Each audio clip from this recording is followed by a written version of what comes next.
মাংসের উপকারিতা বলতে মাংস থেকে প্রাপ্ত স্বাস্থ্যকর দিকগুলি বোঝায়। মাংস প্রোটিনের একটি চমৎকার উৎস, যা শরীরের জন্য প্রয়োজনীয় বিভিন্ন পুষ্টি উপাদান সরবরাহ করে, যেমন আয়রন, জিঙ্ক, ভিটামিন বি1-2, সেলেনিয়াম, ফসফরাস, নিয়াসিন, ভিটামিন বি6, রিবোফ্লাভিন এবং আরও অনেক কিছু। মাংসের কিছু উপকারিতা নিচে উল্লেখ করা হল। প্রোটিনের ভালো উৎস। মাংস প্রোটিনের একটি সমৃদ্ধ উৎস, যা শরীরের পেশি গঠন এবং মেরামতে সাহায্য করে। শরীরের জন্য প্রয়োজনীয় পুষ্টি উপাদান সরবরাহ করে। মাংস থেকে আয়রন, জিঙ্ক, ভিটামিন বি1-2, সেলেনিয়াম, ফসফরাস, নিয়াসিন, ভিটামিন বি6, রিবোফ্লাভিন এবং অন্যান্য পুষ্টি উপাদান পাওয়া যায়। রোগ প্রতিরোধ ক্ষমতা বাড়ায়।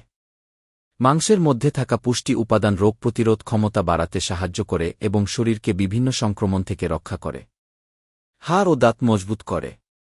মাংসের প্রোটিন এবং অন্যান্য পুষ্টি উপাদান হাড় ও দাঁত মজবুত করতে সাহায্য করে। রক্তে শর্করার মাত্রা নিয়ন্ত্রণে রাখে। কিছু গবেষণায় দেখা গেছে যে মাংস খেলে টাইপ 2 ডায়াবেটিসের ঝুঁকি কমে। মেটাবলিজম বাড়ায়। কিছু মাংসে থাকা নিয়াসিন শক্তি বিপাককে উন্নত করতে সাহায্য করে। অন্যদিকে অতিরিক্ত মাংস খাওয়া স্বাস্থ্যের জন্য ক্ষতিকর হতে পারে। অতিরিক্ত গরুর মাংস খেলে উচ্চ রক্তচাপ, হৃদরোগ এবং স্ট্রোকের ঝুঁকি বাড়ে। মাংস খাওয়ার সময় কিছু সতর্কতা অবলম্বন করা উচিত।